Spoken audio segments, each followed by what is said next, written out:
मोहतरम नाजरीन अस्सलाम वालेकुम। इस वीडियो में हम बात करेंगे कि कुल्लुश उस्मान के बोलम 89 के पार्ट 5 के बारे में, यानी कि लास्ट पार्ट के बारे में। एपिसोड के शुरू में आप देखेंगे कि सोगोत बाजार में एरिस के कुछ आदमी खड़े होते हैं, तो एक आदमी सोगोत का मंजर देख के कहता है, उस्ताद एरिस को बताना जरूरी है, तुम जाओ और उन्हें बताओ कि यहाँ क्या हो रहा है। अगर वो हुक्म दे तो हम हर एक को कत्ल करने के लिए तैयार हैं। सराय में सुल्तान मसूद कहते हैं, अपने गुनोनू और शहनशाह के साथ जो मुआहदा किया है उसे तोसीह दी जाएगी उस्मान साहब। आले सल्जूक रियासत इस मुआहदे में शामिल होगी। तो शहनशाह कहता है, बिल्कुल नई शराइत और अजाफे के साथ। तो उस्मान कहता है, गियातू का फैसला आरगुन खान ने किया, फौजें मुत्तहिद नहीं है, वो लश्करों में आते हैं, इस वजह से उनमें से कोई भी खतरनाक नहीं है। मैं अब अपनी जंग और फतवाहत से पीछे नहीं हटूंगा। इस पर शहनशाह कहता है, उस्मान साहब ने सल्तनत की और इन्हें हिसार की गवर्नर को कत्ल किया, ये सब कुछ आपके खिलाफ फौज लाने के लिए काफी है उस्मान साहब। इस पर सुल्तान मसूद कहते हैं, शहनशाह ठीक कह रहे हैं उस्मान साहब ने गियातू के जाने का फायदा उठाया और सीधा हमला कर दिया उस्मान साहब। जवाबन उस्मान कहता है, सरहदी सरदार का पहला काम सरहदों की हिफाजत करना है और फिर हमले करना। हमारा दुश्मन एक था इसलिए हम एक हो, लेकिन अब कोई मुआहदा नहीं होगा। ये सुनकर सुल्तान मसूद कहते हैं, उस्मान साहब दोनों रियासतें यहाँ मुत्तहिद हैं और अमन का रास्ता तलाश कर रही हैं। अब कोई फैसला नहीं कर सकते, हम लोगों की हिफाजत और सलामती के लिए फैसला कर रहे हैं। तो इस पर उस्मान कहता है, क्या मैं इतना शिकस्त खुर्दा हूँ कि मुझे उस मुआहदे पर राजी होना पड़ेगा जो मुझे पसंद नहीं है। जवाबन शहनशाह कहता है, हम आपकी हरकत की जाँच बंद कर रहे हैं उस्मान साहब। तो उस्मान कहता है, मेरी कोई ऐसी हरकत नहीं जिसका मैं जवाब न दे सकूँ, किसी के लिए भी नहीं। लेकिन अमन मुआहदे के लिए क्या पेशकश है? इस मुआहदे के बदले में कच्चू हिसार और कैचापो हिसार से महसूलात लूंगा, उसकी साथ वाली चरागाहों में अपनी जानवरों की देखभाल करूंगा। उस्मान की शरायत सुनकर शहनशाह और निकोला के रोंगटे खड़े हो जाते हैं। उस्मान मजीद कहता है, जो तुर्कमान सरहदी इलाकों की तरफ आना चाहते हैं वो मेरे झंडे तले जमा होंगे और सब यहाँ आएंगे। मैं चाहता हूँ कि हर वो शख्स जो कहे कि हम उस्मान साहब के पास जा रहे हैं उन्हें तहफ़्फ़ुज़ फराहम किया जाएगा।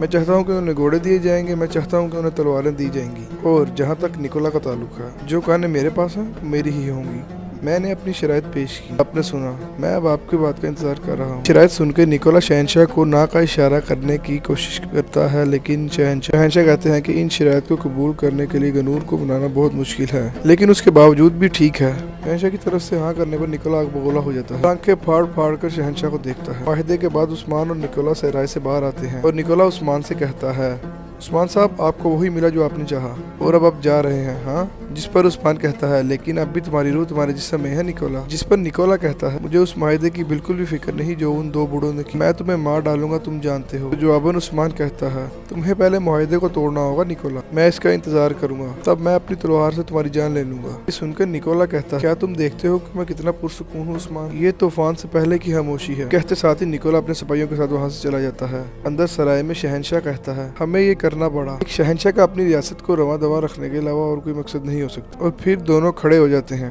शहनशाह मजीद कहता है, हमने कोई गलत काम नहीं किया सुल्तान मसूद, ये अमन की हुक्मरानी हमारी सारी जमीनों पर सालों तक कायम रहेगी, आराम से सांस लेने के लिए काफी वक्त है। तो सुल्तान मसूद कहते हैं, अमन फराहम करना आसान है शहनशाह, मगर तसलसल फराहम करना मुश्किल है। मुझे यकीन है कि इसके बारे में आप अपना काम खुद करेंगे। शहनशाह सुल्तान मसूद की तरफ हाथ बढ़ाता हुआ कहता है, मैं आप पर इत्मीनान करना चाहता हूँ सुल्तान मसूद। जवाबन सुल्तान भी शहनशाह से हाथ मिलाते हुए कहते हैं, दायमी अमन के लिए शहनशाह। इधर कई कबीले में कई खवातीन बैठी होती हैं। सलजान खातून मलहून खातून से कहती है, क्या औरहान के तहफ़ पूरे कबीले में तकसीम किए गए? बाबन मलहून खातून कहती हैं, अम्मी जान तकसीम कर दिए गए हैं। सलजान खातून औरहान पर चावल फेंकते हुए कहती हैं, अपने कबीले अपनी माँ और बाबा के अच्छे बेटे बनना, आपके दिल और आपकी ज़िंदगी पर ऐसी बरकतें नाजिल, माँ को मजबूत करने के लिए अल्लाह आपके इल्म में ताकत फरमाए, आपकी तलवार जालिमों के खिलाफ हमेशा तेज रहे। पर तमाम खवातीन आमीन कहती हैं। जंगल में मंगोलों के लिबास में मलबूस एरिस निकोला के पास आता है, उनसे कहता है, अंधेरा अपना बेस बदलता है क्योंकि ये हर जगह है। फिर बारकून पूछता है, ये तैयारियां क्यों जनाब? जवाबन एरिस कहता है, मैंने पोप से एक खत लिया है, आरगून ने पोप के साथ इत्तेहाद कर लिया, वो कुद्स को मुसलमानों से छीनना चाहते हैं, मैं कुद्स जा रहा हूँ, हमारा दावा किसने हल किया? निकोला कहता है, मैं हमेशा लड़ता रहा उस्ताद, नहीं थे और अब आप फिर चले जाएंगे कुद्स के लिए निकोला।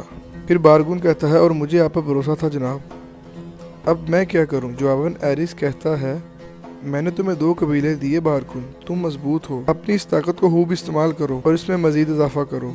अगर मैं वापस आके भी मदम रोशनी देखूं तो मैं उसे अपने हाथों से ख़त्म करूंगा। जहाँ तक तुम्हारी बात है तो तुम अब मुनाफिकत करोगे बारकुन, वक्त आने तक तुम उस्मान के साथ ही रहोगे, तुम हमारे मकसद के लिए उसके साथ दोस्त बनकर रहोगे। ये कहते साथ ही एरिस अपने सिपाहियों के साथ वहाँ से चला जाता है। जानिब उस्मान तुर्गुत कोशिश के साथ जंगल में मौजूद होता है। उस्मान कहता है, मैंने अमन मुआहदे पर दस्तखत किए जो वो चाहते थे। तो तुर्गुत पूछता है, क्या आपने लगाम पकड़ ली है उस्मान साहब? बाबर उस्मान कहता है सुल्तान मसूद और शहनशाह एक जगह पे इकट्ठे हुए थे। क्या मैं ना कहता तुर्गुत साहब, लेकिन मुझे वो मिल गया जो मैं चाहता था। इस पर कोशिश कहता है ऐसा मत करें उस्मान साहब, आप एनागोल हासिल करना छोड़ नहीं सकते। क्या आप छोड़ सकते हैं? मैंने वादा किया लेकिन आप नहीं रुकेंगे। जैसे ही एनागोल लेंगे तो निकोला को सांस लेने नहीं देंगे। इस पर कोशिश मुस्कुराते हुए कहता है ठीक है उस्मान साहब। निकोला बुनियादी तौर पर मेरा असली दुश्मन है। मैं अपने दोस्त के लिए एक और तलवार का वार करूंगा, ये मेरे लिए शर्फ की बात है।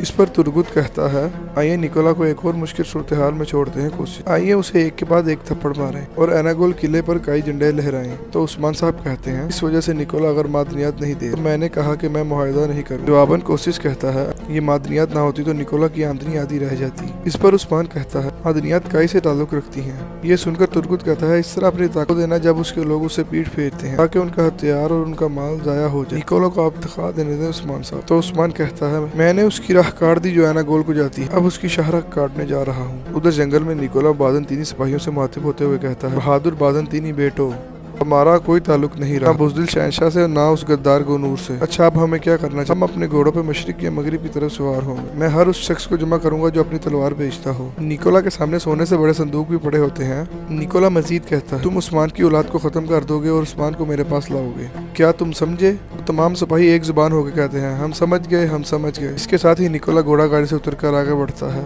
और चिल्लाते हुए कहता है तुम्हारा नस्ब नापैद हो जाएगा उस्मान, मैं तुम्हारे जिस्म से उतार दूंगा और पोप के कदमों तले फेंक दूंगा। मैं कहूंगा देखो उस्मान यहाँ है। शहनशाह और गवर्नरों ने मुझे जंग में तन्हा छोड़ दिया। मैं कहूंगा कि मैंने ये जंग अकेले जीती है। मैं कहूंगा कि मेरा कोई साथी नहीं था।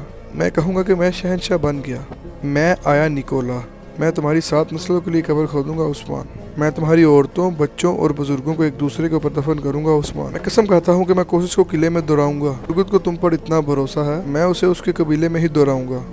मैं कैसर की कसम खाता हूँ, मैं आया निकोला। तारीख इसी तरह लिखी जाएगी। जो भी निकोला के खिलाफ होगा वो उसकी कीमत अदा करेगा। तुम सब अदा करोगे उस्मान, तुम सब। इधर कई कबीले में उस्मान कुरान पाक की तिलावत कर रहा होता है। तिलावत के बाद उस्मान दुआ के लिए हाथ उठाता है। ऐ रब हमारे पैगंबर हजरत मोहम्मद सल्लल्लाहु अलैहि वसल्लम के सदके, कुरान मजीद की हुर्मत जो मैंने तिलावत की उसके सदके, मुझे इस्लाम की दावत पर कायम रखना। ऐ रब मैं कसम खाता हूँ रात की और दिन की, दोपहर की, तख्त की और तेरे 99 नामों की। दावत इस्लामी की खातिर मेरी तलवार म्यान से निकलेगी। इस्लामी दावत की खातिर तलवार अलविदा करूंगा। हमारे प्यारे नबी हजरत मोहम्मद सल्लल्लाहु अलैहि वसल्लम ने सब्र किया। उनके सब्र ने सबके लिए मक्के के दरवाजे खोल दिए। मुशरिकीन का ख्याल था कि हमारे नबी उस वक्त रुक जाएंगे, लेकिन दोनों आलम के रसूल हजरत मोहम्मद सल्लल्लाहु अलैहि वसल्लम मुशरिकीनों के खिलाफ और मजबूत हो गए। ऐ रब आप सब्र करने वालों की पुकार सुनते हैं।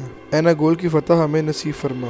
वक्त को मेरा दोस्त बना ऐ रब। ऐ रब मुझे हजरत मोहम्मद सल्लल्लाहु अलैहि वसल्लम के रास्ते से मुनहरिफ ना करना। मेरी दुनिया में इस्लाम की रोशनी फैलाने के अलावा कोई ख्वाहिश नहीं। ऐ रब मुझे और मेरे खानदान को पूरी दुनिया में इस्लाम का परचम लहराने की तौफीक अता फरमा। दुआ मांगते मांगते उस्मान की आंखों से आंसू गिर रहे होते हैं। इसी के साथ ही आखिरी पार्ट का अख्ताम होता है। अगर वीडियो पसंद आई है तो हमारे चैनल को सब्सक्राइब करें और वीडियो को लाइक कर दें। शुक्रिया।